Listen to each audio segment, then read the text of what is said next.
kinabukasan ng susunod na henerasyon ay bahagi ng ating responsibilidad. Tayo ang nauna. Tayo ay may lakas. Tayo ay may kakayahang lumaban at tayo ang makapagbibigay ng kalayaan sa mga kasapi natin na nararapat sa kanila.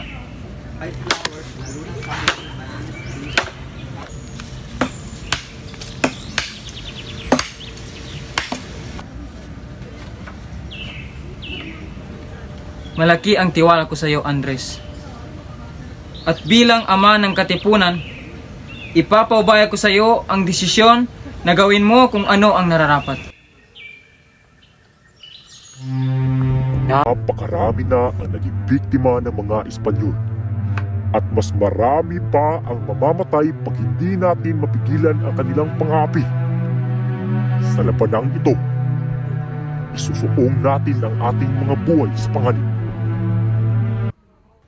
Ilang araw mula ngayon, sa gabi ng 29, sisimulan natin ang revolusyon.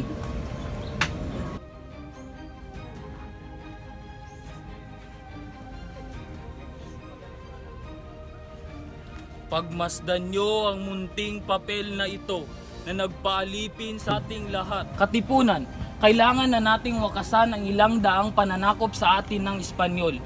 Kulang man tayo sa sandata. Mas malakas man ang baril at kanyo ng mga Kastila. Lalaban tayo hanggang sa huling hininga. Tayo ang magtatagumpay. Tayo ang anak ng bayan. Tayo ang nagmamay-ari ng lupain. Atin ang bansa. Punitin ang sedula. Mabuhay ang katipunan! Mabuhay ang katipunan! Mabuhay ang revolusyon! Mabuhay ang revolusyon! Mabuhay ang Supremo! Mabuhay ang Supremo!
Namulat ako sa katotohanan na ang ating inang bayan ay inaalipin na ng husto ng mga Espanyol.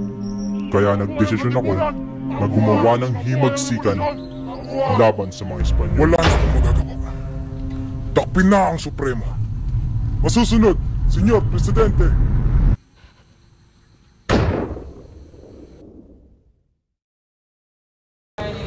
Bakit hindi naging sayo mga sundalo natin? Senyor, kailangan natin ng maraming bala para sila'y makapag-ensayo. Kakaunti na lang din po ang balang na itabi, pati pagkain na uubos na. Pag nagutom sila, wala sila pong makakain. Alang-galang, senyores, si Mang Pedro Paterdo po ay naghihintay sa labas. Kasama namin ang nahuli nilang mga preso. Sina Felix Ferrer, Isabelo Artadio, Vicente Lucban. Bilang tandaan ng kanilang sinseridad, pinauubayan nila ang mga Ginoo sa inyo para sa kanilang kalayaan. Humiling na kayo ng kahit ano, wag lang ang independensya. Handa silang pauwiin ang lahat ng mga Kastilang praile. Lahat ng misyon at parokya ay mapapasailalim sa mga Pilipinong pare. Lahat ng lupa nila ay ibibigay nila sa inyo. Wala nang pakialam ang simbahan sa estado. 2 representabo sa Cortes. Pantay ang katayuan ng Pilipino at Espanyol pati sa posisyon sa pamahalaan. Kahit kayo, kaya ninyong magbuo ng sarili ninyong assembleya. At higit sa lahat, 50,000 piso ang ibabayad nila sa inyo. Marami na tayong mabibiling armas sa halagang 50,000 piso. 3 milyong piso, baka sakaling pag-isipan namin ang alok ninyo. Kapalit ng tigil putukan at pagsuko ng armas sa pamalaan, kabilang sa pagbabayad ng 800,000 piso na hatiin sa 4 na hulugan ay ang proteksyon ng kanilang kagalang-galang gobernador general at upang magkaroon ng kapayapaan sa mga susunod na taon. May pagbabago din ng pamalaan kabilang ang sumusunod. Una, ang pag-alis ng mga praile sa kanilang lupain. Pangalawa, pagkakaroon ng presentatibo sa korte ng Espanya. At pangatlo, pagtaguyod ng isang sistema ng katarungan at maayos na pagbilang sa buwis.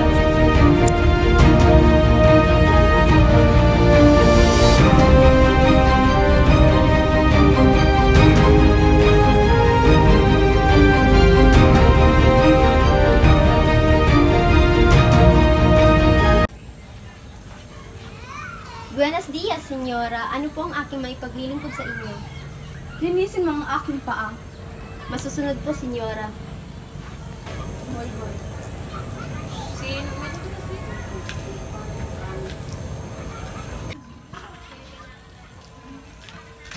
Buenos dias, amiga. Buenos dias, amiga.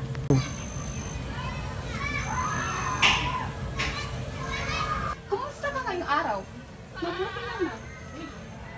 Senyora, ano po ang maaari kong gawin? Pumunta ka sa aking tahanan sa mansyon at kumuha ka ng para sa regalo kay... Senyora, mon pabor Bartolome, huwag niyo pong gawin sa akin ito. Maawa po kayo sa akin.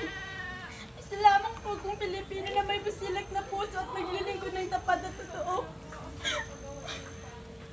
Kahit ano po ang pagawa na sa akin, kahit labag sa aking puso, at natatapakan ng aking pagkatao. Pervertito, huwag mo akong iniiyakan dahil hindi ako maawa sa'yo. Isa ka lamang tagapagsilbi. At wala kang karapatang magsabi ng ganyang mga salita laban sa akin. Senyora!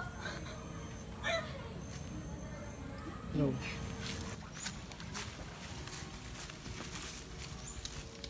Sige lang, magtrabaho kayo. Bilisan ninyo ang inyong mga kilos. Ano ba naman to? Kanina pa sila nagpapatrabaho sa atin. Wala man lang tayong pagkain tapos kung ano-ano pang sasabihin sa atin. Hahay, ganito talaga ang buhay. Tayo sinakop ng masasamang budhi, kaya kailangan natin magtrabaho sa kanila. Labis na ang ating paghihirap sa mga kamay ng Kastila. Wala silang mga puso. Tao din naman sila kagaya natin. Pero ano itong pinapagawa nila sa atin? Kung makamatrata sila, para silang mga halimaw. Kailan kaya natin magkakamit ang kalayaan? Kailan? Kalayaan!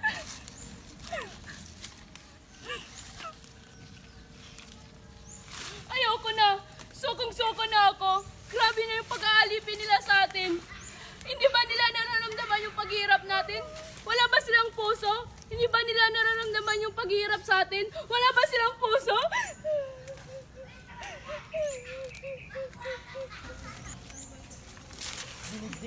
Sobra-sobra na pinapagawa niyo sa amin. Hindi niyo ba nakikita? Pagbigyan niyo naman kami ng kaunting oras upang makapagpahinga.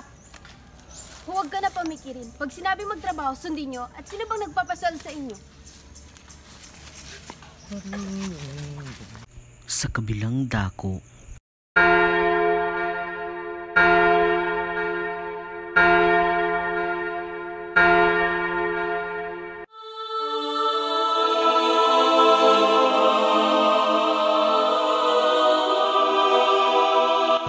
Si Padre Gomez, si Padre Gomoso, at si Padre Zamora. Sila ang mga traidor sa simbahan. Kaya dapat silang parusahan, dapat silang mamatay. Halika dito! Kumpisan! Wala kaming kasalanan. Hindi totoo ang binibintang mo sa amin.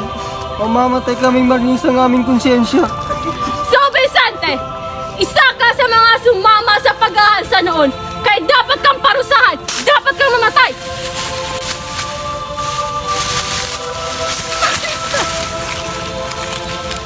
Susunod! Halika rito! Kailangan mong mamatay! Ngayon din! Go. Susunod! Huli! Halika rito! Upa! Confession! Kailanman hindi namin ginawang ipinagbibintang niyo sa amin. Kasinungalingan! Isa ka sa sumama doon sa pag-aalsa noon. Kaya dapat mamatay! Ha? Kailangan nyo mamatay! Kailangan nyo talagang mamatay! Kasi kayo ay mga traidor! Ang mga traidor ay walang puwang sa simbahan! A formar! Carguen! Apunten!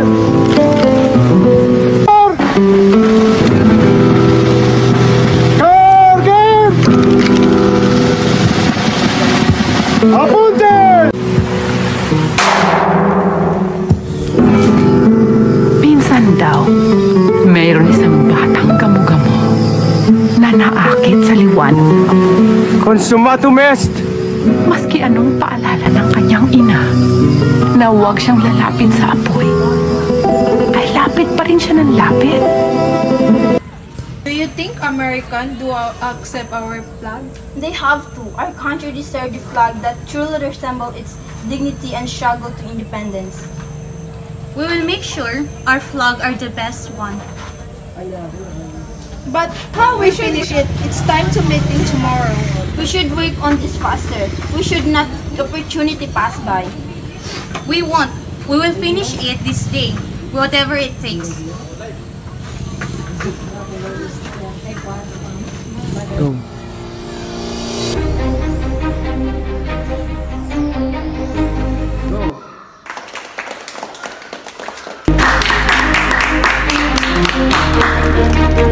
In the town of Cavite Viejo, province of Cavite, on the 12th of June 1898, Inman presents Dom Ambrosio Lanzares Bautista, Auditor of War and Commissioner designated to proclaim this act by the government of the Philippines Island by the virtue of this eminent President Don Emilio Aguinaldo Infami, the undersigned being assembled, declare this day and to the whole Philippines Island our divine right to live free and independent from the tyranny of colonization of Spain.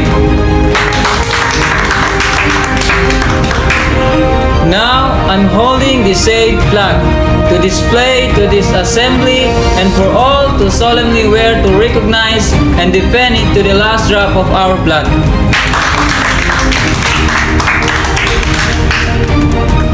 This June 12, 1898, I now declare our Philippines independence. Mabuhay Philippines!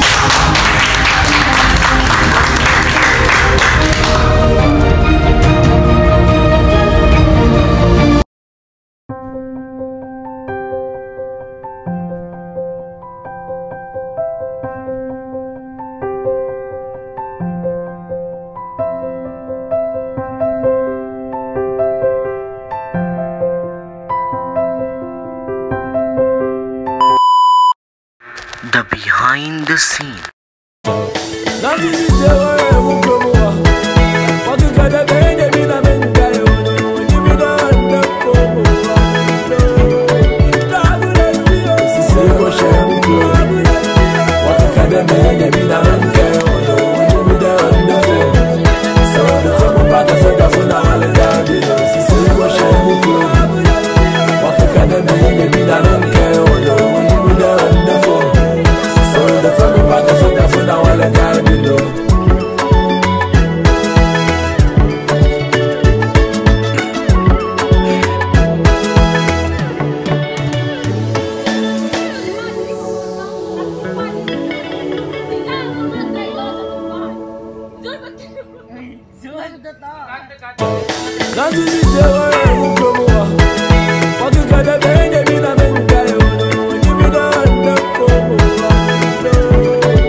Wag mo akong iniiyakan dahil kahit hindi ako maawa sa'yo. Sa sandata, mas malakas man ang kanilang baril at kanyon. Katipunan, kailangan na nating wakasan ang ilang daang pananakop. Sayang! Object!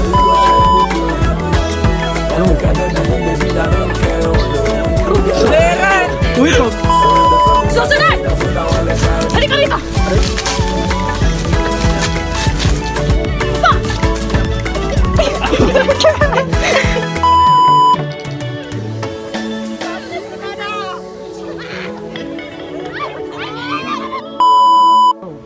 Laban Katipunan!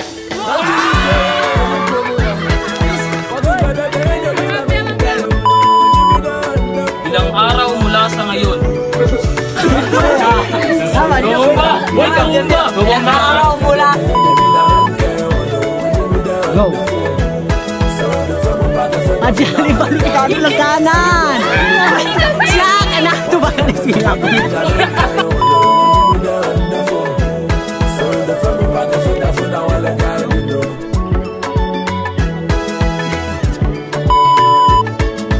Bakit hindi naging sa'yo mga sundalo natin?